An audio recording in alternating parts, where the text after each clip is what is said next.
Y aquí está el doctor, siempre hay que tener un amigo penalista, ¿no? Es el doctor Claudio Calabresi. Claudio, querido, ¿cómo estás? Hola Marcelo, ¿cómo estás? Muy Hola bien, a todos los ¿vos? oyentes.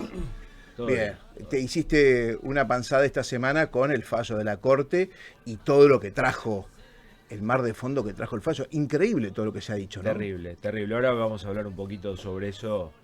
Realmente, bueno, obviamente que nosotros el domingo pasado adelantamos de alguna manera el dictamen del Procurador General de la Nación, Eduardo Casal, que había considerado que el decreto del presidente Alberto Fernández, que suspendía las clases presenciales, no era constitucional.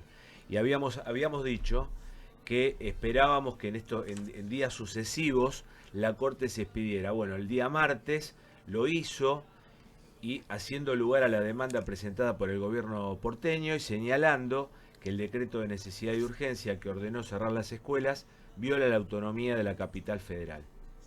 Lamentablemente, como no podía ser de otra manera, con un gobierno que indudablemente no acepta los límites ni la división de poderes, los líderes del Frente de Todos, encabezados por Cristina Kirchner, acusó de golpe a las instituciones al fallo de la Corte Suprema, que por supuesto, excepto para los kirchneristas de este país, nadie más lo creyó, ¿no?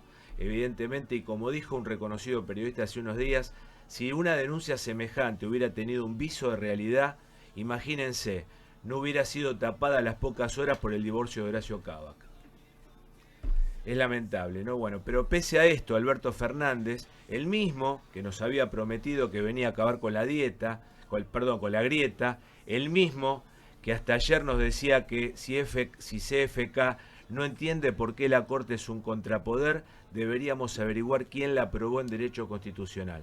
Bueno, pues, mis queridos oyentes, ahora el otro Alberto Fernández, en persona, fue el que llevó el conflicto de poderes al borde del abismo, porque claramente, en plena sobreactuación, para quedar bien con la vicepresidente, que impulsa el proyecto del kirchnerismo de excluir a la justicia como poder independiente, tildó no solo a los miembros de la Corte, sino a todos los jueces del país de serviles de los poderosos y prácticamente los hizo responsables por los fallecidos por el COVID en la Argentina.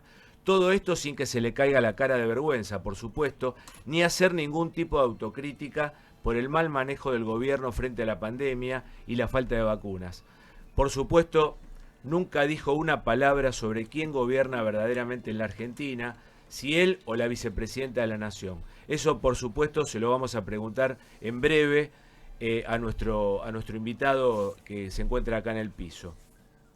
Basta con ver la salida abrupta, después de un discurso de Cristina, de la ministra de Justicia Marcela Lozardo, una de las personas de más confianza que tenía Alberto Fernández y que fue sustituida por un Martín Soria, un ministro de Justicia sin ningún tipo de antecedente jurídico laboral en la materia.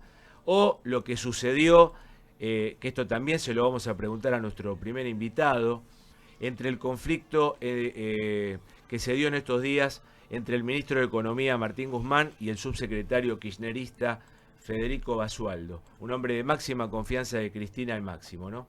Bueno, en fin, todas estas cuestiones, queridos oyentes, mientras los argentinos estamos padeciendo las consecuencias de ese pacto concebido entre Cristina y Alberto Fernández, cuando fue elegido por la señora para que sea el candidato a presidente, y todos los días vemos como dentro del propio partido del gobierno se debilita y deteriora la figura del presidente y se somete todos los días, una vez más, frente a la figura de la vicepresidenta de la Nación.